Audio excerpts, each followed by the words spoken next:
Yo, yo, yo, what it is, what it was, what's it gonna be? Welcome. Welcome to the latest episode of the Gen Expertise Podcast, episode 25, entitled Big Facts. We are your hosts, Main and Rants, aka Welcome. UPK, the Underground Podcast Kings. All right, I'll take that. I like You know what I'm that. saying? You know what I mean? UPK. Little something for you, little something. Yeah, we're definitely underground right now. The numbers are looking like we're underground. We're backpackers. We're not mainstream yet. We're backpack podcasters. That's right. We're backpackers, son. Keep it real. It keeps it extra real. You ever look like the weather switch spots with us? Yeah, like we got down in the south. Yeah, we got about 7 inches, like 6.5, 7 inches, man. Mm-hmm. And down here, they just not, in the south, they're not ready for this type of weather. So 6.5, 7 inches of snow, the whole town shuts down. Oh yeah. So there's not going to be school tomorrow or for this foreseeable future. Oh yeah. I don't know when the school will open back up. The sirens are going off. The nuclear siren joints, the tested sirens. Yeah, the emergency PSAs are coming through the phone. This is the test of the emergency broadcasting system, but this is not a test. This is for real. Yeah, they're not ready for snow out here, man. I was looking at the news. They said out here there was 1,000 collisions, and one of them was 100-car pileup. Oh, that's nuts. So they telling everybody just stay off the road, obviously. I mean, yeah, you guys be safe out there. Everybody down there in the south, because we know you guys aren't really used to that. Be safe. Be careful. Yeah, stay off the roads. Stay off the roads. Don't go driving on the ice. Do they even have a bunch of shovels out there? There's probably like ditch digger shovels. I never really even checked for that because I didn't think this would. I never thought this would ever happen. Mm-hmm. So we brought, I got a shovel that I brought from up top, but I never really even gave it much thought. Like before last week's winter remix, there were trucks out there though trying to brine the roads and spread salt or whatever. But they weren't ready for anything like this. Yeah, man, this is something different. We just got the cold up here. The -4s and the 5s. The snow ditched us. We were supposed to get some, but it dodged us. Yes, very lucky, man, because I did not want to spend another weekend. Yeah, you didn't need more of that. Yeah, son. I am 50 now, Yes. So you know what today is when we're recording this episode. It is officially Black History Month. You know what I'm saying? Yes, sir. Give it up. Give it up. Yes. And what I just found out, did you know this is the 100th anniversary of Black History Month? No, I did not. Wow. I just found that out, that it was the 100-year anniversary of Black History Month. Okay, let's give it up for that milestone. 1926. Carter G. Woodson. Another little known fact, which I found out, that the reason why they chose this month to coincide with Frederick Douglass and Abraham Lincoln's birthdays. Really? You know what? Yeah, that's what I read. But the urban legend is that they chose this month because it's the shortest month, right? So let's get it over with, I guess. Yeah. Yeah. No, that's an interesting fact. Yeah, that's a good fact. That's a good one. Lincoln's birthday is on the 12th. Frederick Douglass is on the 14th of February. So that's good to know. That's why they say Carter G. Woodson. That's why he said 100-year, happy 100-year anniversary for Black History Month. Yeah, that's really good to know, because I've always been under the impression that it was because it was the shortest month. Mm-hmm. And that always left a bad taste in my mouth, to be honest with you. Yeah, absolutely. I thought it was a short, and it's the leap year too. It's the leap year month as well. Yeah. So in honor of Black History Month, we're going to go over a few things, a few people that we picked that we're going to talk about to honor. And this month, as we do, we go back and forth and back. You know how Main and Rants gets busy with it. So, before we start, you first.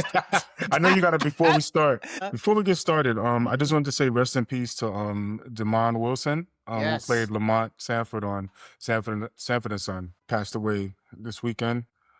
You know his name was Grady? It was Grady Demond Yes. Wilson, and I didn't know that. I was today years old when I found that out, to be honest with Yeah. you. I had no idea because Grady is an actual character on the show Sanford and Son. You know, Fred Sanford's best friend was Grady. So I thought that was that was a little interesting, kind of an Easter egg in the show, right? But yeah, obviously like a classic show, classic comedy phenomenon and cult classic for everybody out there. So iconic theme music. rest in peace to him. Yeah, As I soon think as you that hear that. was it. That theme music was actually Quincy Jones. That music is actually Quincy Jones. Quincy Jones did the theme song to Sanford and Son? Yep. I did not know that. Maybe I might have to correct that, but like as far as I know, it was Quincy Jones that actually produced that. Wow. That's good stuff.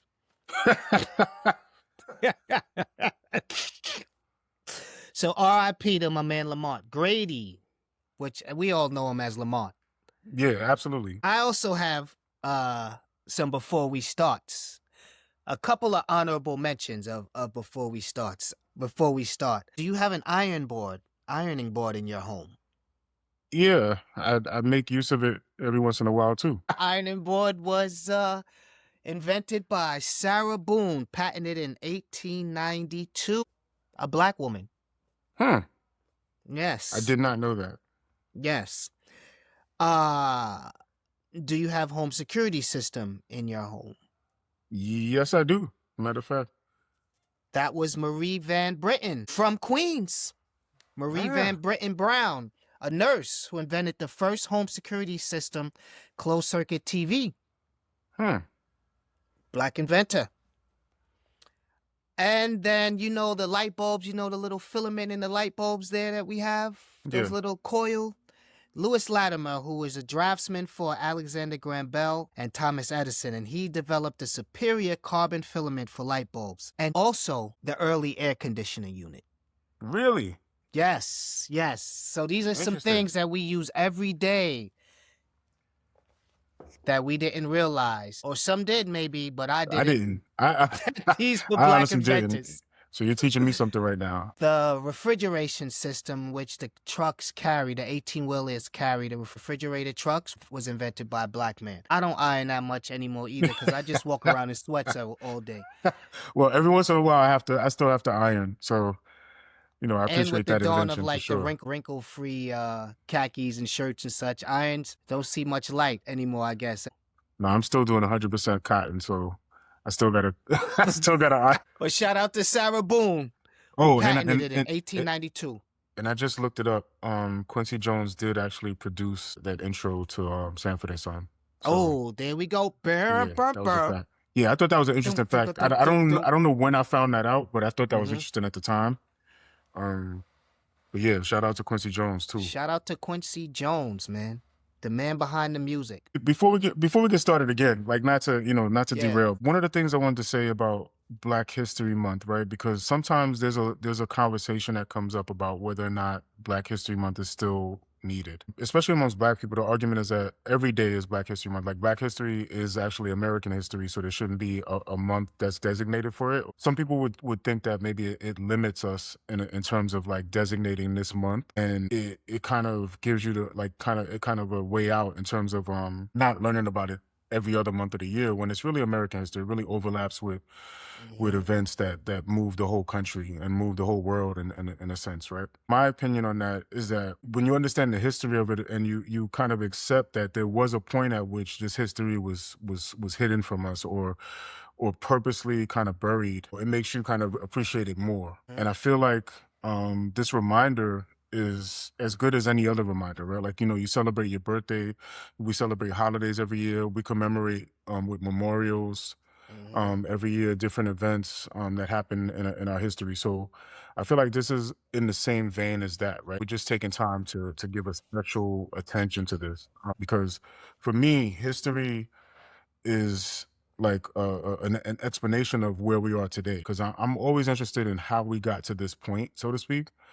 Right? How did society get to this point? Like, so I just wanted to say that. But yeah, so have you ever played video games, man? Oh, son, I knew you was gonna. Absolutely. So I wonder if anybody that in our audience has ever played a video game, and you know, who knows, right? But I have played my share of video games over the years, starting with my first video game system when I was about, I want to say I was about maybe 7 or 8, you know, between 7 and 9 years old, something like that. I had my first Atari 2600. Right? Yes. And it was really life changing to me. Like I thought this was the most like space age thing I had ever encountered. I'm like, I'm playing games for hours. I'm playing Pac-Man. I'm playing Donkey Kong. I'm Pitfall. playing Pitfall. I was Space playing Invaders. Space Invaders. I'm playing E.T. at some point, which is the game that a never whole nother ended. that's a whole nother conversation. Like E.T. ended, but it was so extremely difficult to figure out that you got to go on YouTube for the walkthrough now to see how it does end. But for us, it probably did. It probably never ended for us because the game made no sense and it was very hard to play. But anyway, that's a whole. Hard. I think they ran out of money. I think the story is they ran out of money. It was very redundant. But you can get ET home, and I found out later on YouTube that if you can watch a whole walkthrough of ET, and there's a way to actually win and get him home. But for a 9-year-old, there's no way to figure that out. If you figure that out at 9, game sucks. If you figured out ET at that age, then you're probably like kind of running your own company now, or you're some sort of mathematical genius. Yes. You're doing something really, really complicated right now. You are now a success. I'm sure of it. But in any case, so a long time ago in the 70s, video game systems were one game per system, right? So someone invented a way to put games into cartridges that could be interchangeable, right? Like, so you could take out a cartridge for one game and put in a cartridge for another game. But a lot of people don't know that wasn't always the case with video games. Like you had, like I said, like one system, and if you wanted a different game, you had to buy some other type of console or some other console, right? So the first person is Jerry Lawson. Jerry Lawson is the creator of modern gaming. He's known actually as the father of modern gaming because of his cartridge. Yeah, his invention of the game cartridge. His invention was the first time, like I said, that you were able to play one game on a cartridge and actually take it out of the system and replace it with another game that would be on another cartridge without doing damage to the actual console at the time. Right? And this was called the Fairchild Channel F, right? Because at the time, he was an engineer in the 70s, actually. He was an engineer at Fairchild Semiconductor in Silicon Valley, actually, right? So he was one of the very, very few Black engineers in Silicon Valley at the time. And when he got that job, he actually created a game at first called Demolition Derby, which he created in his garage. And it was the first microprocessor based game. He's the first that I wanted to talk about because it's kind of a little known fact. I guess it's better known now. Yes. I remember maybe a couple of years ago when, you know, it might have been after he passed away, but he was on one of those Google Doodles where you could actually click on the Google icon. Like if you went to Google, you could click on it and you could play like a little you know, simple game with the Google Doodle on the Google website, right? And that was, I'm gonna be honest with you, that was the first time I had heard of Jerry Lawson, right? So it's only a few years that I've known this information about him, and because I pride myself on being like an avid reader, and one of the things that I'm really serious about is American history, and especially as it pertains to Black people and our contributions and our experiences within, you know, in this country, right? So the fact that I didn't realize this was like mind blowing for me. I'm like, wow, this is a Black engineer. Yeah. And he invented the cartridge. And it's something that was so big in our lives as a Gen Xer. Playing with cartridges and trying to clean them was like half of our oh my God. half of our childhood was spent troubleshooting, especially shout out to Nintendo NES. But a lot of our time was spent troubleshooting that NES and trying to figure out how to get that cartridge to work. The alcohol swab, the Q-tip. Yeah. So Jerry Lawson became the chief hardware engineer and director of engineering and marketing of video games at Fairchild Semiconductor. Eventually, he actually left Fairchild Semiconductor to start his own company. It's actually called VideoSoft, right? And he would go on to create software for Atari 2600, right? Because the Fairchild Channel F was the first system to actually use this technology with cartridges, but Atari it seemed like Atari checked them out and was like, hey, we could do better. Yeah. And we know who won that battle, right? Because I had never heard of the Fairchild Channel F. I never heard of the Fairchild either, man. So the Fairchild Channel F, apparently it dropped in 1976, right? And Atari 2600, I didn't know this either, but Atari 2600 actually first appeared in 1977, right? And really? Yeah, I didn't know that. 2677? I thought it was like 79 or something. Yeah, like I thought it was later too. Like maybe, maybe we'll double check that fact. Yeah. But from my research, the 2600 has been around since 1977, which I didn't know. And by 1980, Jerry Lawson had left Fairchild Semiconductor and he went on to create his own company, VideoSoft, and he actually developed software for Atari 2600. And another little known fact, he's a New Yorker. Like he's from Brooklyn. He's from Brooklyn, born 1940. Yeah, born 1940 in Brooklyn. Apparently he was raised in Queens though. And he passed away in 2011. Yeah. That's actually when I heard of him.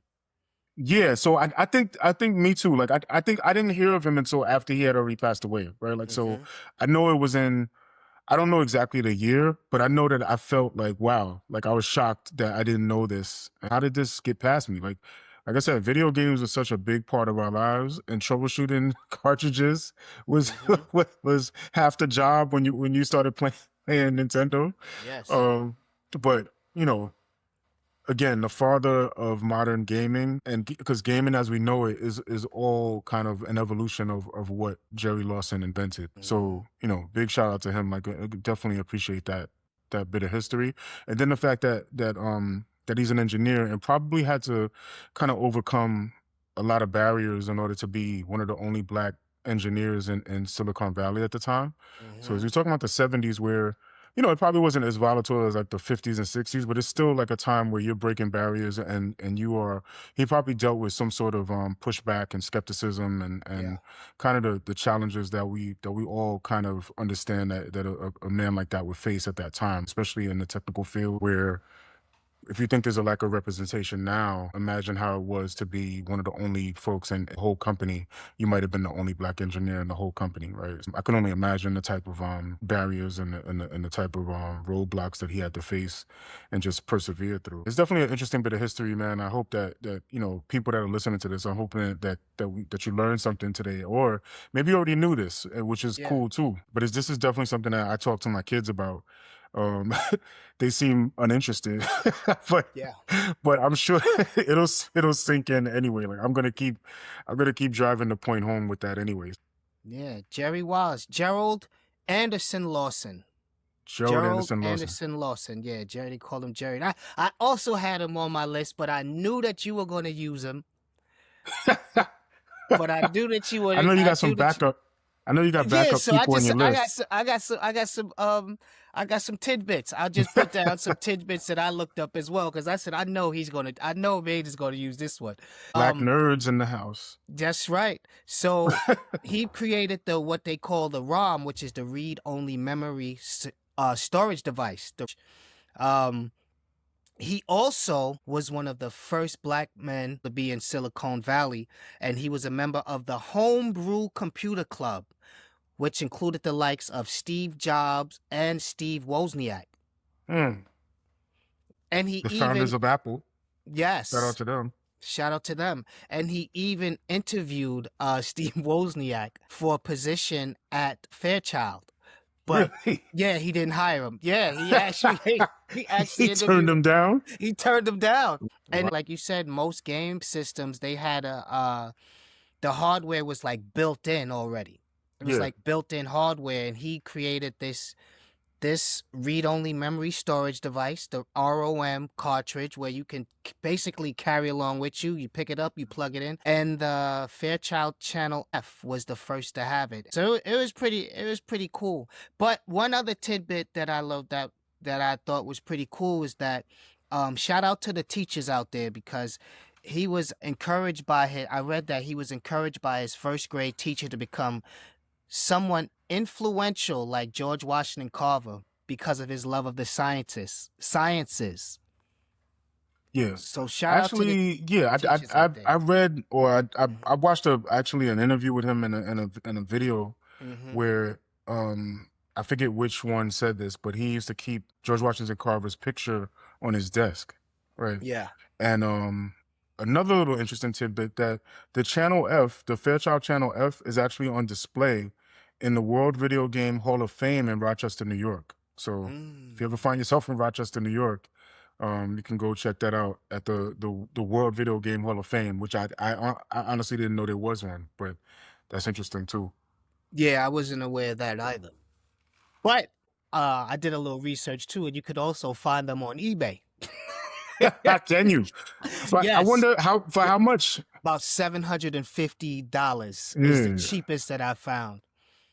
You know what? I thought you would say more. $750 sounds like a lot, but that's the cheapest. But when I think about it, when I think about it, it's probably worth a lot more than that. Like that's like the opening bid price. So they could probably go for way more than that. You know, we have a friend who collects all types of stuff, has all types of old video game stuff in his basement. So shout out to Gerald Anderson Lawson, the father of the game cartridge. What I have for my first guy, because I knew that it would both be our first guy. We'd be sharing one. I knew we'd be sharing at least one, maybe two. I have Lonnie Johnson. Lonnie Johnson was an aerospace engineer at NASA, and you know what he invented? What's that? He invented the Super Soaker. Yes. He recently won. Didn't he recently win a bunch of money? Because he never really got proper credit for it, and he never. Did. Hasbro did him dirty, son. Hasbro did him dirty. Yeah, I did. I've heard of him. A bunch of times now. Yeah, he also invented the Nerf blaster, or the Nerf gun, what we know as the Nerf gun and the Nerf blaster. Really? He invented that. That I did not know. He has over 250 patents, most of them for the Super Soaker and for the Nerf guns. So he invented the Super Soaker in 1982. While he was researching environmentally friendly heat pumps. And he accidentally created a powerful pressurized water gun. And he was experimenting with it, and it like shot a stream of water across the room. So of course, seeing that, he said, you know what? I should turn this into a kid's toy. Yeah, it's only right. It was first called the Power Drencher. And it was one of the most popular items of the 90s, with over $1 billion in sales. In the 90s? In the 90s, bro. $1 billion in the 90s. That's in like... the 90s. That's probably the Super Soaker and his Nerf products combined as well. But he owns patents on all of these. So what you were talking about is that in 2013, after he had a long battle over unpaid royalties, he was awarded $73 million. Hasbro had to come up off that. Wow. Yeah. Wow. Yeah, that's a lot. That's incredible.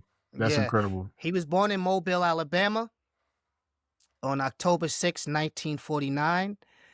They said he earned the nickname the Professor from kids in his neighborhood because he would assist them with all types of creations. He once tore up his sister's baby doll to see what made the eyes close, and he tried to cook up rocket fuel in a saucepan. But almost burned down his house, of course. He studied at Tuskegee University. He obtained his BS in mechanical engineering in 1973 and a master's degree in nuclear engineering in 1975. After completing his master's, he worked for the U.S. Air Force, and he worked on the stealth bomber as well, the stealth bomber program, before eventually joining NASA's Jet Propulsion Laboratory in 1979. So this is a NASA engineer who invented the The water gun. He received several awards from NASA for his work in spacecraft systems design at the Jet Propulsion Laboratory. And in 2015, the Super Soaker was inducted into the National Toy Hall of Fame. And in 2022, Johnson was inducted in the National Inventors Hall of Fame. Yo, remember we had our senior year, we had the water gun. We created a tradition where we would have the water gun fight with the underclassmen. Do you remember that? I do remember that. We ditched school. But we didn't have Super Soakers, did we? Yeah, some of us had Super Soakers because this is 93, so we had Super Soakers. One of us, I don't know who it was, who had the big backpack. Yes, one of us had the big backpack. So it definitely wasn't me. So the Super Soaker was invented by Lonnie Johnson, man. You can thank him for that and your Nerf guns. And shame on you, Hasbro, for not paying that man his money. They made it right though. But I guess the courts made it right. The courts made it right. $73 million, man. He's still alive to this day, if I'm not mistaken. Yeah, he is. Yeah. He's still alive. You know? Yeah, that's a good one. Shout out to him. I did hear that story. I thought it was fascinating. And it's another one where I feel this mixed feeling of like kind of surprise. And I'm like, why am I surprised? Right? Like I always think that to myself. Like when I hear these stories, it's surprising, but I feel bad that I'm surprised, if that makes sense. Like it's like, why don't I, like, something in me is still a little bit surprised at the brilliance of these people, right? Mm-hmm. When I feel like it should be kind of normalized at this point, especially for us. Like we should know better. Mm-hmm. That this shouldn't be so shocking, but it still gives me that, whoa, really? Like, yeah. I feel like I gotta snap out of that because I'm like, I'm always like, oh, really? A black man that made that? Yeah, man. You know, which is crazy because you remember water guns when we were kids, like they were the little see-through ones with the little pull tab on the back. And you would you could buy them at the bodega. You could buy it anywhere. You could buy it on the street. They had you could buy them 3-4 packs. Yeah, you could buy 4 packs of little translucent, multicolored, packs of them. They look like Rugers. They look like German Rugers. Yeah, all German of them. Lugers. I'm sorry. Yeah, all of them kind of had the same look to them. But I do remember that. From the Super Soaker, you could just load it up, and it had the pump shotgun action. Actually, and it had a little handgun. It had. Yeah, it's genius, man. It's like it's absolutely genius. And then the backpack one, if somebody had the backpack one, I just knew that they were from a family that really was doing okay for themselves. I knew that they were from a different type of tax bracket. Once you came out with the backpack Super Soaker, I'm like, oh, okay, all right, their parents are doing well. Yeah, and it had the backpack had the straps. Latch, the straps, and it had the pull latch, the rim latch, and it just dogs. That thing held gallons and gallons and gallons of water. But you used to have to go. You'd run to the little water fountain, and you try to fill up your little translucent thing, water pouring all over. You trying to get it in the little pull tab. The pull tab comes out, you know what I'm saying? A little white pull tab at the back. It definitely, when you think back on it, it's definitely like a battle of the haves and have-nots. Yes. It's like like you see people with the superior firepower or water power, right? Like you see some kids got the old school translucent one, like you said, and then other kids got the biggest Super Soaker you could find. The tank on top of a water gun. Yeah, you had to load it in the hydrant, man. You had to load that tank, and it was so heavy. Yeah, man. So yeah, you could definitely see who had it and who didn't at that time too. Yeah, man, it was a big upgrade, man. That was a big upgrade on the water gun game, son. Yeah, that changed everything. It definitely changed everything. Yeah. So Lonnie Johnson, shout out to you. Absolutely. So what do you think of when I say the word computer? I think of a room with just a big silver box computing. Really? Well, I always think of the supercomputer every time because I remember where computers were now and what they are now, That's So I always interesting. think of like the biggest computer in the room, just computing, Yeah, computing, computing. Yeah. that's interesting you say that, man, because a lot of people, and it is funny that you're saying that, because nowadays people probably think of just a simple electronic device on your desk, right? Like a Yeah. personal computer was the first thing Mhm. that comes to mind for me. But it's funny that you're saying that, because the first computers were big enough to pretty much fill up a room. If Mhm. not, like the first computers are probably like a city block, Yes. a whole building would be needed for a computer, right? But the reason I'm saying that is because at one point, computers were another way to describe advanced mathematicians, right? Mhm. And the one in particular that I wanted to talk about for a moment is Katherine Johnson, right? And Katherine Johnson is a person who's kind of come to light in the past few years as well, because of the movie Hidden Figures, right? Mhm. Starring Taraji P. Henson. Um, so that movie kind of brought to light for me, honestly, like I didn't know about her until that movie came out. And what I don't know what year that movie came out exactly, but it hasn't been, matter of fact, Let's look it up. Let's let's look look it it up. up. Let's look it up real quick, because Mhm. it's gonna show kind of how a lot of this history is hidden up until recent times, right? 2016. 2016, right? So that was Mhm. 9 years ago, or 10 years ago now. So it's only been about 10 years that I've been aware of Katherine Johnson, right? Mhm. Katherine Johnson was born in 1918. She passed away actually in 2020, right?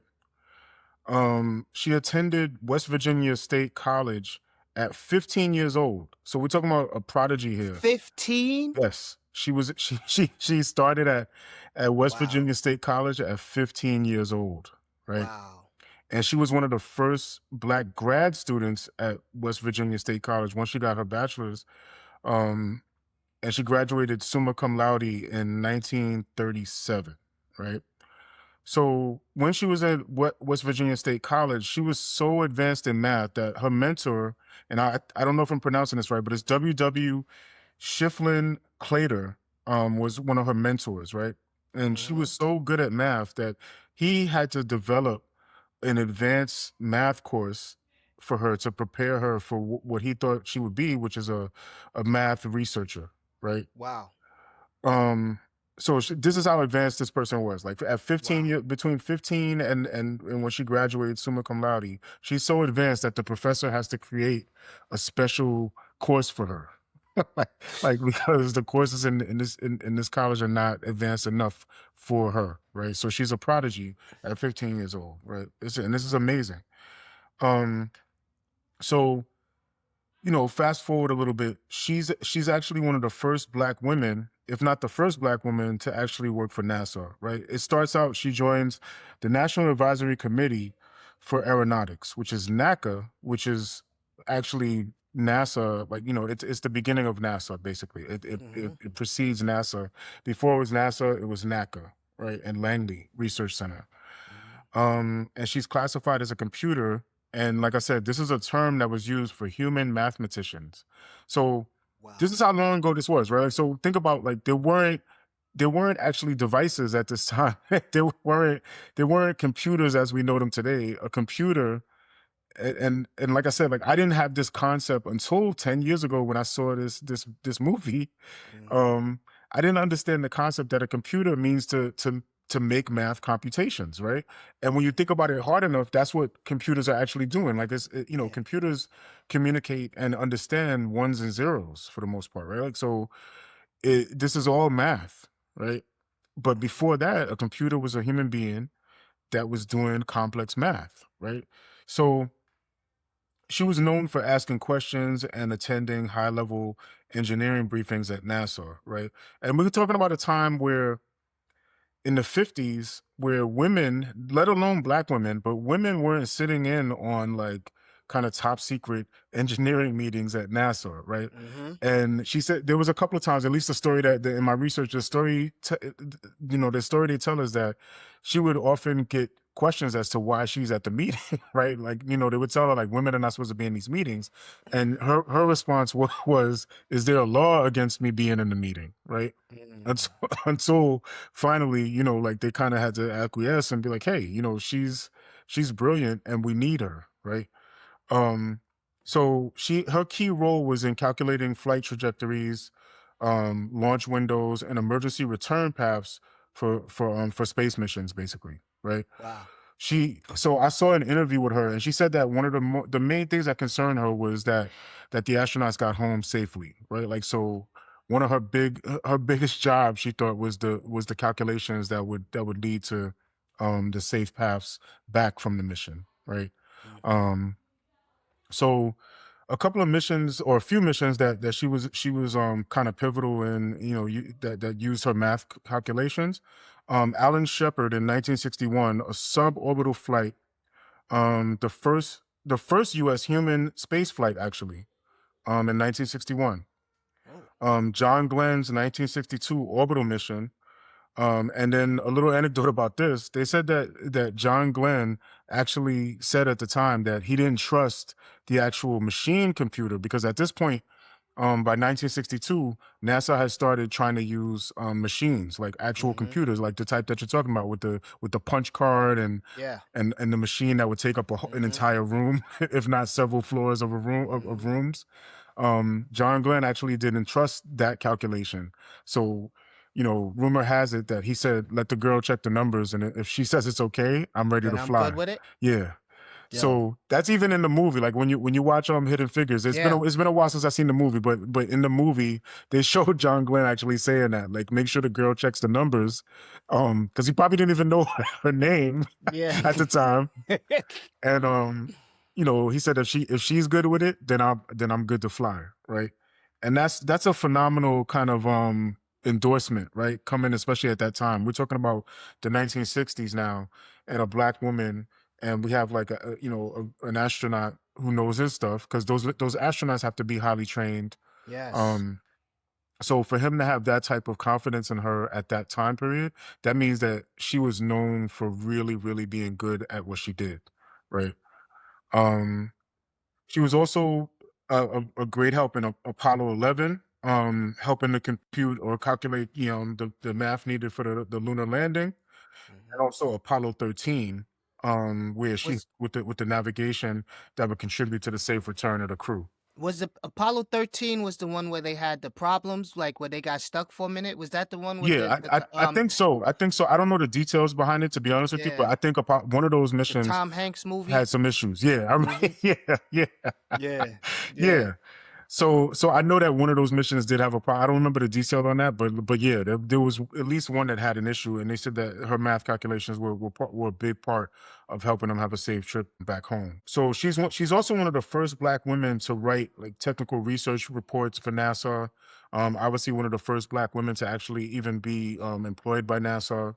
Mhm. And in 2015, she won the Presidential Medal of Freedom, right, for her Mm. work. So this is another one, man, where, like I said, I felt really strange that I didn't know this prior, or that it just didn't come up, right? It doesn't come up in your regular curriculum in your education. Yes. And it speaks to how important it is to have, like, maybe it doesn't speak to Black History Month in particular, but it just speaks to how important it is for us to kind of go an extra mile to kind of learn history, and to learn who's doing what, because it gives you a context for where we are today, Yeah. right? Because there's a lot of times where um this history is not, I don't like to use the word hidden. Like, I know I've said that before, but I don't like using the word hidden, right? Because Mhm. if you make an effort to learn this stuff, you could find it, right? Like, Yeah, you if you can search hard find. enough, you'll find it. Yeah, Mhm. especially, and now it's not even that hard to search, right? Like, Mhm. we talked about this before, with the internet, and with the type of access we have to information. There's no reason why this information can't be found. And the only argument I could say is that sometimes we don't know the question to ask. But if you know if you're looking for this stuff, if you're curious about who's doing what or who's done what, there's a way to find the information. So I don't want to say it's hidden, but it's definitely not readily provided. Like, let's put it Mhm. that way. Like, it's not something that is going to be Yeah. volunteered all the time. The thing that makes Black history important is that Black people are kind of missing from what we're introduced to as traditional history, right? Mhm. And I think that's kind of the point. It's there, but you have to look for it. I can't believe she was only 15 years old though, man. Yeah, that part I didn't I That's didn't know. crazy. I didn't know. And There's also a book. I think the book's called Rocket Girls. If you want to read the book about the whole group of women, because it was her, and wasn't it like a? It was a whole. I saw the movie, there was but a group of computers. yeah, it Like was a no, it wasn't just her. Like she was one of the yeah, very first. yeah, But there was a group of women called computers. And then yeah, another thing in my research, anecdotally, they were saying that NASA actually believed that women would be better at the computations necessary for this because they would have the patience to go into into the level of detail that would be required, right? yeah, They thought that men actually would get impatient and wouldn't want to go to this level of detail that's required. They wouldn't have the patience to comb through the math and keep correcting mistakes and get into the right answers because they just thought men just lacked that level of patience. So they thought women would be better at this actually, right? yeah. We'd be writing in shorthand math. We'd be, you know what I'm saying? It's just rounding off to the just rounding up. We're just yeah. Nobody wants to show their work. be all types of remainders. Like I got the answer. Why I got to show my work? Yeah, we'll be like little kids in the elementary school. Like I got the right answer. I don't have to show my work. So you mean to tell me you put me up in space off an equation with a remainder, and you didn't? Like the right answer is 32. You don't have to know anything else. Don't worry about it. Just use it. Suit up, yo. Don't worry, I got you. It's good. I worked the numbers over. How many times? Don't worry how many times. I did it in my head. I did it in my head. Got a little scratch paper here. You know what I'm saying? Yeah. It's funny, man. In the movie, it shows Katherine Johnson, and you know, with a movie, it's dramatized, right? So you don't know how much of it is actually you know, for the sake of drama and entertainment, and how much of it is actually like based on facts, right? Yeah. But it shows that when she would go to meetings, man, like they would hand her like research paper, or they would hand her documents that would actually be heavily redacted. So she would have to kind of demand that she be allowed to read what was actually there. Or she like in the movie, she finds a way to like hold it up to the light and see what was actually blacked out. Yeah. So she was, you know, she was outsmarting them anyway. And also a point in the movie, and again, like you know, to me, some of this is obvious, but I don't know how dramatized some of it is, right? But it showed that in the building that she was in with the other engineers, she couldn't even go to the bathroom without leaving the building and going like halfway across the campus on a bike to get to another building to go to the bathroom, right? Because obviously it's like whites only and colored only bathrooms right at the time. Yeah. So you're talking about 1950s and 60s. You're dealing directly with segregation time, and there's scenes in the movie where she shows her frustration in the fact that she's missing meetings sometimes, or she's late to stuff because she has to go halfway across the campus to use the colored only bathroom, or to get coffee or lunch or something. She has to leave and go to some other building where colored, you know, so-called colored folks are allowed, you know. So I say all that to say that this is another person where I can't really fathom the level of roadblocks and pushback and skepticism and racism and kind of, you know, the prejudices and all the stuff that she would have to overcome to get to the point where, you know, she's getting accolades actually for her brilliance.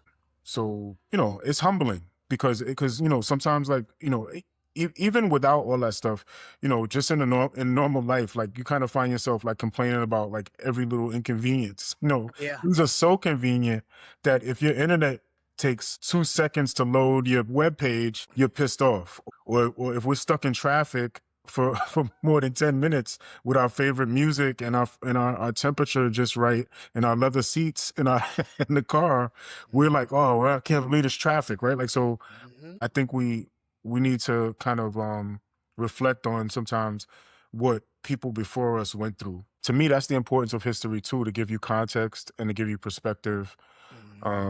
Is probably the most important thing that history gives you, right? You know. Yeah. So check out that movie. The book too. There's also a book. Yeah, there's a book. The Rocket Girls. There's also a hidden. Yeah, there's a Hidden Figures book. There's a biography. I actually have them somewhere, man. I wish I couldn't. I've been trying to dig through my books, but there's a biography about her that I bought for my daughter. Yeah, and there's also the Hidden Figures book. I think there's a Hidden Figures book. Wife for as a Christmas present one year. I think I bought it. Yeah, but it was, you know? I bought Hidden Figures for my daughter, the book. But yeah, I just couldn't find it. I wanted to bring it up and kind of do a little show and tell. But yeah, get that book, The Hidden Figures. There's probably several biographies about Katherine Johnson by now. Her daughters, her granddaughters, and great granddaughters are her family's still around to tell her story. I recently saw an interview with her great granddaughter because her great granddaughter is really good at math too. She apparently got a perfect score on one of her math standardized exams. And she was featured on NBC News at one point for that. Wow. But yeah, so and one of the takeaways from that is that her great granddaughter said that they were never told that math was difficult. So if you're never told that math is difficult, you don't have like any fear, or you don't have like a preconceived notion about it. And I thought that was really profound too. That because Katherine Johnson was so natural at math, she never instilled in her children or her grandchildren that math was difficult, right? They always just thought, hey, math is math, right? Like, and they took it like any other subject, and they took it as if it was something that they could succeed at, and there was no question about that, right? So they became good at it without thinking that there was any any reason why they shouldn't be good at it, right? And I think that's important sometimes, like not to give kids any type of inkling that this is something that they should fear or feel apprehensive about. Cool. Yeah. And real quick, so another quick story. I know I'm going on and on, but like. So like at one point, like we put our kids in Sylvan Learning Center for some extra help at for with their schoolwork, right? So they prepare for standardized exams, stuff like that, right? So at one point, we're talking to one of the directors of this particular Sylvan Learning Center, and I told her a story by one of our friends from Fordham, Mark. He said that math in this country, and I I'm overgeneralizing here before anybody gets mad about the story. Like this is just a generalization, and I got to admit that. He said that math is one of the subjects that is acceptable in the United States to be bad at it. He said that in general, reading is something that we kind of expect everybody to be able to read at least, right? But math is something that is acceptable to be very bad at. It's acceptable not to be able to do math here. And he used the example of, let's say we were at a restaurant and the menu comes. There's never going to be a time where I hand you my menu and I'm like, hey, can you read me this menu? I don't read too well. and I started to laugh. I'm like, yeah, no, you're right. Like I'm not going to hand you my menu at a restaurant and say, hey, can you read this menu to me? I don't read too well.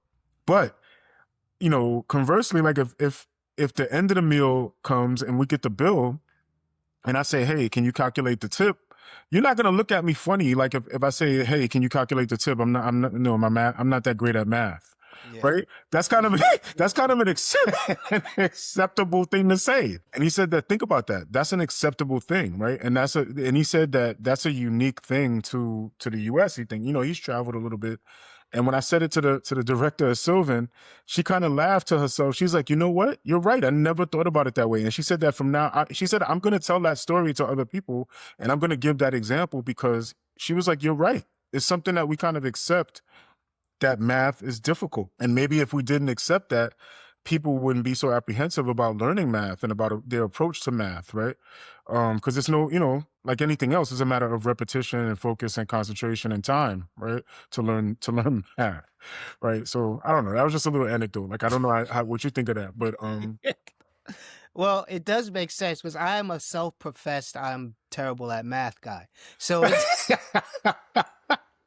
but a lot of people are, man. Like it's not just you. Just because it like it just that it never like made sense to me, which is funny because math always makes sense for the most part. But I'll tell you a quick story how that does play in. When we were in high school, I would do terrible on some of my math tests, but I would ace all of my quizzes.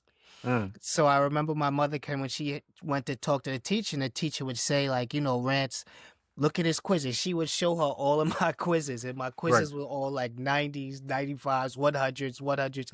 And she said, but when he would get to the test, they would be terrible. And I always thought in my mind, like, I'm just not really that good at math. First of all, I just didn't like it. And secondly, I was just like, since I don't like it, I'm just not good at it Right. type thing. So it makes sense. Then you have some people who say like, yo, I'm just artsy. I'm just Right. my brain doesn't work that way. And maybe Right. your Right. brain doesn't work that way 100%. But Part of if it you is, just sit down and focus on it, you could do anything you want, bro. that's what I mean, right? Like Yeah. we talked about this before in probably in a previous episode. We talk about like neuroplasticity Mm-hmm. and also the narratives and the stories that we tell ourselves, right? Like, Yeah. so some of this is like we're telling ourselves right away, and that's why I was trying to make that point, because Katherine Johnson and her family was saying that they were never told that math was difficult. And if you never say that, and you never say that to your children, because I feel like it's something we may be passing down to our kids, right? Like when they come with some homework, we're like, oh, I can't do that math, or, you know, or that's math, or I'm not,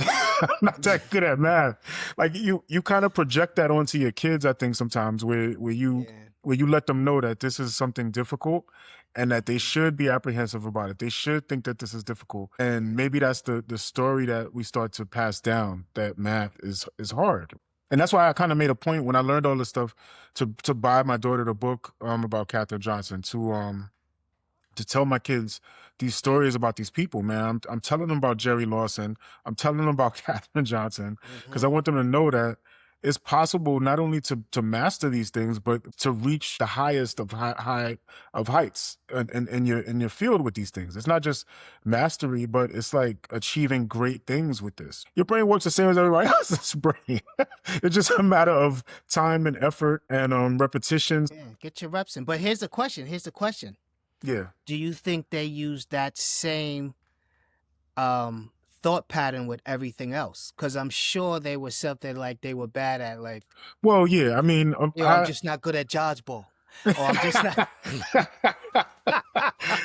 Yeah, I mean, Do you know what I'm saying? Or I'm just not good at relationships. I'm just not good. I'm just not good with people. Don't get me wrong, because I mean, when I say all of this, I do have to admit that there's some people that have a tendency towards things and like some of us are predisposed. There is some predisposition there, man. Like there is some part where some people are better at some things than others, right? Like, and it's just like naturally, right? But all things being equal, something like math, you know, is it's always the same pretty much, right? Like math is math. No matter who I provide it to, it doesn't require my muscles to be a certain, like, you know, fast twitch or slow twitch muscle or anything like that. Like, you know, it just requires focus, time, and repetition, right? And anybody, I think, can master something like that requires that. Don't start with I'm not good at, or this is difficult, or my brain doesn't work that way, right? Because I feel like if you start there, you're defeated before you start, right? Like that's really the point. But if you tell yourself I cannot do this, or my brain doesn't work this way, or this is really difficult, that's not. I don't think that's an optimal way to start anything. Katherine Johnson, look her up. Everything we say here, we're pretty much giving you like Cliff Note versions, except for Katherine Johnson. We gave you like in-depth detail of Katherine Johnson. No, but absolutely, but there's more. There's look more. This up. There's plenty more out there. Yeah, there's plenty more. These people. The reason why we're telling you and bringing light to these people is so that you can go out there and you can do your own research and read the books and watch the documentaries, gain your own knowledge of it and pass it on. So that's what this is all about. So absolutely. I have one more. Yeah, go for it. My man, Henry Box Brown. So, are you claustrophobic, by the way? Not really, no. Yo, imagine being in I'm aquaphobic. A 3x2x2 box for 27 hours. That might make me claustrophobic, to be honest. Like, that might mess me up. So, Henry Box Brown, he was born in 1815. He died in June 15th, 1897. He was an enslaved man from Virginia. The reason why that he's known as Henry Box Brown is because he escaped to freedom at the age of 33 by arranging to have himself mailed in a wooden crate to Philadelphia, Pennsylvania. Genius. And I couldn't quite find out just how tall he was, but a 3x2x2 box is ridiculously tight to be cramped up in there. The story is that he was hired out to work at a tobacco factory. And in 1849, he decided that he was going to run for his freedom, where his owner, who I guess he kind of indentured servituded him out, to this tobacco factory in Virginia, sold his wife and his children after he had been sending money back. Some of his monies that he was earning from working at this tobacco factory, he had sending some of his monies back to his owner, so that he can keep his wife and his children together. But he went behind his back and he sold his wife and his children, who, by the way, he never managed to find after that. So he went through this plan with the help of a freed slave, James C. Smith, and a white gentleman by the name of Samuel Smith, who helped him in his journey. So his plan was he would go to work at the job in the tobacco factory one day, and he purposely poured sulfuric. Easy for you to say. Yo, he's purposely poured sulfuric acid on his hand, and he basically burnt himself to the bone so that he can leave for that day. Wow. And they helped him box himself up. So now he used the Adams Express Company, which is still around today, and it's the Adams Fund. It's an investment company now. And $86 they paid, which is the equivalent to like 33 or 3,400 with the exchange rate by today's standards, which was half of his life savings, which he had saved maybe $116, I think, that I read. And he boxed himself up in a 3 by 2 by 2 foot box. He kept some water and a few biscuits for this journey, not knowing how long it was going to take. Just some water and some biscuits. And they labeled the box dry goods. Handle with care and this side up. Not fragile? Not fragile, just handle with care and this side up. Now, myself, who has a background in shipping and receiving, I know what happens to these boxes once they leave.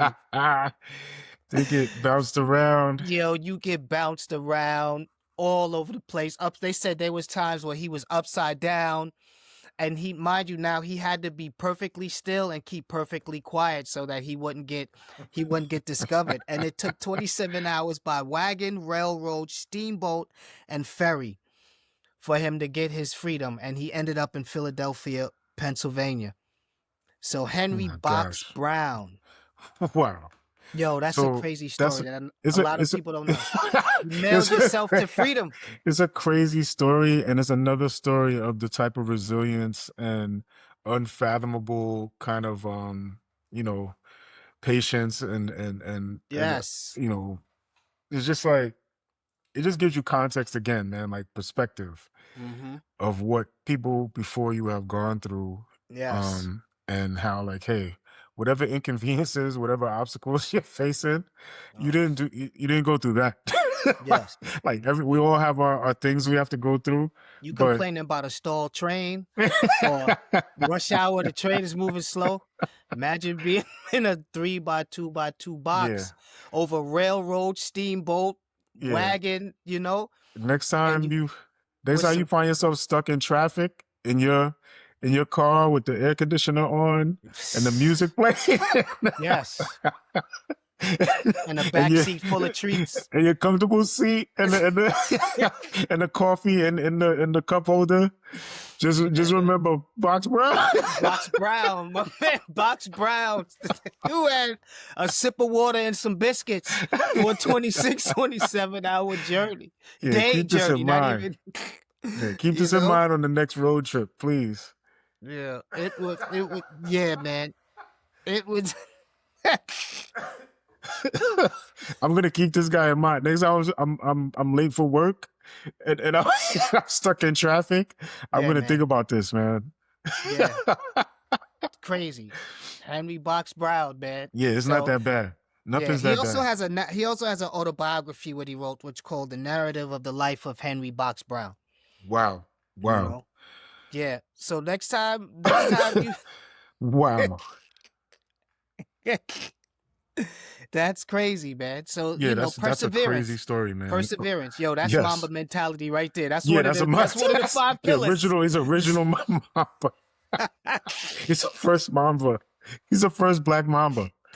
Yo. We talk about doing anything. Yeah, man. That's a long time to be held up. And then, I think they had to put some type of a cloth as well in the box, to like soundproof it a little bit for some level of comfort. There's some pictures that you would see that they have like paintings of it. It's he's just like squeezed into this box. For 27 days? Yeah, man. I think it's Sheesh, 27 man. days. Let me make sure if it was 27 days or 27 hours. I was 20. I'm sorry, it was 27 hours. 27 hours. It was Reds, come 27 on. hours. 27 hours, man. I had to make sure. I said 27 days. I had to make 27 man. hours. All right. That's still Which is rough. still it's still a ridiculous amount of time. That's still crazy, but 27 with no bathroom days. breaks. With no bathroom breaks too. Okay, when you said the bathroom, yo. Yeah, when you said 27 days, I'm like, that's almost a month in a box. Yeah. That's 27 hours. You wouldn't be able to walk. 27 hours. It was okay. Nah, 27 hours. Okay. I feel better. You know that feeling you get when you watch Castaway for the first time and you see Tom Hanks on the island, you can't breathe because oh my god. You know that feeling? You know what I'm talking about. Who out there, if you've seen Castaway, you know what I'm talking about. When you said 27 days, a man in a box, I kind of lost my breath. I'm like, I was like, oh man, I can't. I was like, hold up. That don't sound right. Like my breathing got kind of funny. I'm like, wait a minute, 27 days. Yeah, man. I got that empathy pain. I'm like, oh my God. That's a long time though, man, to be in a box. So. Nah, 27 hours is Henry still Box Brown, man. Yeah. 27 and then hours. Remember that. Imagine the anxiety that any second you can get found out.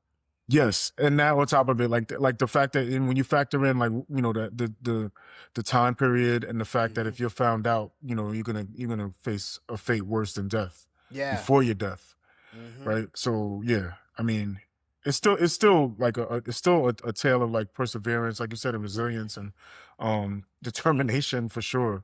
Yeah, man. But yeah, 27 hours makes me feel better. Yeah. I don't know why, but doesn't make it seem a lot. It makes it seem way I could more breathe manageable. Now. Yeah, I could breathe a little better knowing that it was 27 hours, not 27 days. Woo! So I have one more, right? Okay. And the question I have for everybody out there, have you lately used artificial intelligence for anything? Have you used AI for anything? How about you, Renz? Have you used AI for anything? Absolutely. I have too. I've used AI for a few things. Like I typically use it like almost like a very complicated Google search. Like I type a prompt. My prompts are pretty long nowadays, and I get a pretty decent answer usually. I'm the type of person I go and research the answer a little bit. I at least go to the trouble to find alternate sources to make sure that the AI is not hallucinating and telling me something that I just, that sounds good, because sometimes artificial intelligence has a tendency to do that. It'll tell you something that sounds right, but it may have like some of the details a little off, right?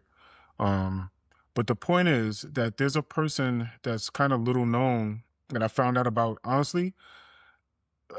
If I'm honest, I found out about this week. And again, it's one of those things where I'm like, really? It was one of those, really, a black man did that? And I felt bad again. I'm like, so if you study artificial intelligence at all, or if you follow online, like what's happening with artificial intelligence in terms of like the recent innovations in the past couple of years, the popularity of things like ChatGPT and Gemini and these other kind of tools that that are directly marketed to consumers to use for questioning and production of like images and stuff like that, right? There's three people that are known kind of as the godfathers of artificial intelligence, right? That's Jan LeCun, if I'm pronouncing it right. Another one is Jeffrey Hinton. He's a former Jeffrey Hinton is actually a former Google engineer who's now a big proponent of AI safety and ethics and controls. And then there's Yoshua Bengio, if I'm pronouncing that right. Yoshua Bengio.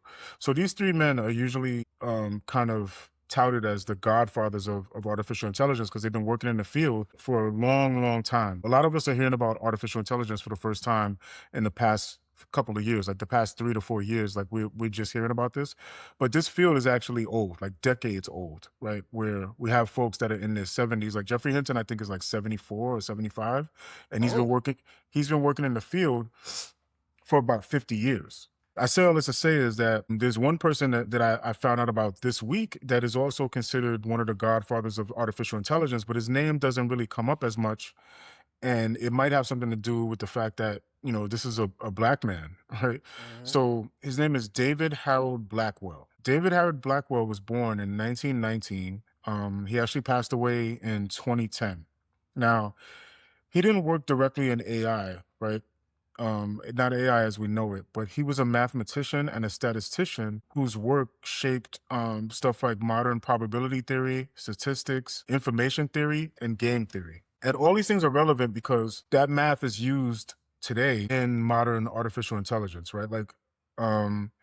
So David Harold Blackwell, he earned his PhD in mathematics at the age of 22. So imagine you're earning a PhD at 22 years old, right? Wow. From the University of Illinois, Urbana-Champaign. So in the research that I was doing, he, if you think about this, he obviously faced a lot of pushback, you know, and for all the usual reasons, right? Like he's in a time where we're still living in segregation. He's facing discrimination, even with a PhD in mathematics. Um, he's having a hard time finding work at first, right? Like he's having a hard time at, especially kind of like the premier universities, right? And I'll go into that a little bit more in a second. In his early career, he winds up teaching actually at Howard University, because Howard University is still a great university, but at the time this was considered the premier university for especially for black academics, right? Black Harvard. Yes, but it was basically Black Harvard, right? And not to say that Harvard is still a great institution, but at that time especially, it was considered like you said, pretty much the Black equivalent of Harvard, right? So he started his early career there, right? And in 1954, he winds up working as a professor at University of California, Berkeley, UC Berkeley, where he built a world-class statistics department. And this is where he comes up with a lot of the math theory that's actually used in artificial intelligence today. And so the reason why this is interesting too is because he was actually turned down for a position at Princeton before he started working at Harvard, before he goes on to UC Berkeley. He was actually turned down at Princeton. And the reason he was turned down in Princeton is because at the time, and you got to think this is 1954. 1954, coincidentally, is the same time as the school desegregation is happening, right? So 1954, the law goes into effect that desegregates schools. And now, as a result of this, you would think that schools would start to integrate immediately, but what happened was kind of the opposite. A lot of schools pushed back. There were a lot of states that actually shut down their school districts altogether, and as a result, you get like this is where like kind of the school voucher programs come out. A lot of private schools come out. A lot of funding of charter, because some communities didn't want their schools integrated, right? They didn't want black students to be mixing with their kids in school. So as a result, some districts went as far as to actually just shut down the school district altogether. The reason I say that is kind of paint the picture of what's happening in 54 when David Blackwell becomes a professor at UC Berkeley. So he previously was trying to get a job at Princeton, right? And part of the culture at Princeton at the time was for the faculty to get together socially quite a bit. And there was one particular faculty member, one of the head faculty members, would have people over to her house for dinner. And she told them when he was being considered that she would never have him over for dinner. So we might as well, you might as well let him know that he's not going to get the job. Like, don't hire him because he's never going to be part of our group, so to speak, right? Like, so if he can't socialize, then he can't be part of the faculty, right? She's never going to have this black man over to her house. So that's one of the reasons why he winds up not getting a job at Princeton. Now, the irony of that is that he goes on to UC Berkeley and he develops several math theories that are used to this day in artificial intelligence. Wow. And so a couple of these theories a few of them are decision theory, Blackwell approachability, Rao-Blackwell theorem, and information theory. And these things are relevant to fields like AI safety today, alignment, trustworthy decision making by artificial intelligence. So all these years later, like I said, he was born in 1919. He becomes a UC Berkeley professor in 1954, and he worked there up until he retired, and he passed away in 2010. Another interesting fact about him is that I don't know if you know who Jensen Huang is, but to everybody out there, Jensen Huang is the current CEO of NVIDIA. And if anybody knows, NVIDIA is the maker of the chips or the GPUs, the graphical processing units, or now the general processing units, is better known as. Those are basically the chips that power artificial intelligence computers, right? Like, so these are like super powerful processing units that will power AI. Now, in 2024, and this is something I didn't even realize at the time. Like, I watched a keynote speech for this on YouTube, and I had no idea kind of like the significance of what was happening, right? So in 2024, Jensen Huang announces the introduction of a major breakthrough in GPUs. This is a major breakthrough in chips because of the size of the chip, the powerful nature of it, and it's kind of an innovation that we haven't seen. I don't know what prize you would win, but yeah, the Blackwell chip. So this new GPU, this NVIDIA chip in 2024, Jensen Huang, like I said, he in the keynote speech for NVIDIA, they named this after Dr. Blackwell, after David Blackwell, right? Wow. And it's so interesting to me because I'm looking, like, I learned this like maybe this week, right? I learned all this stuff about David Blackwell this week. And I realized that I watched that keynote speech with Jensen Huang. He's talking about how powerful this GPU is and how great it is. And he actually, as part of his speech, he's saying that this is dedicated to Dr. Blackwell, right? Like they name it Blackwell. He dedicated it to him? Yes. They named it, they name it Blackwell in dedication like officially to Dr. the word out there. Yeah.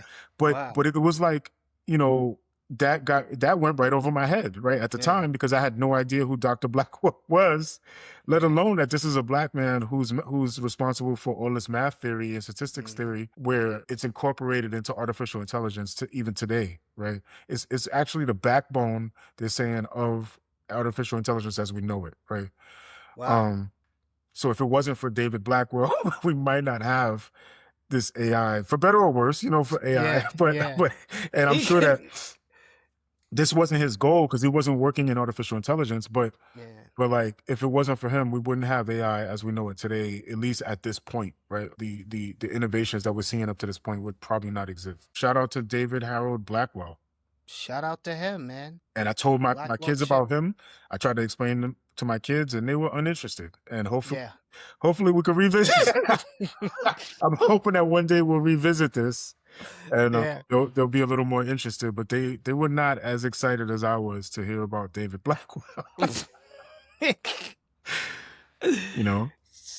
That's dope. So there you have it. Big facts. Big facts. Episode 25. Another one bites Episode dust, 25, baby. Man. That's another little milestone. That's another milestone. Yeah, quarter. We're a quarter.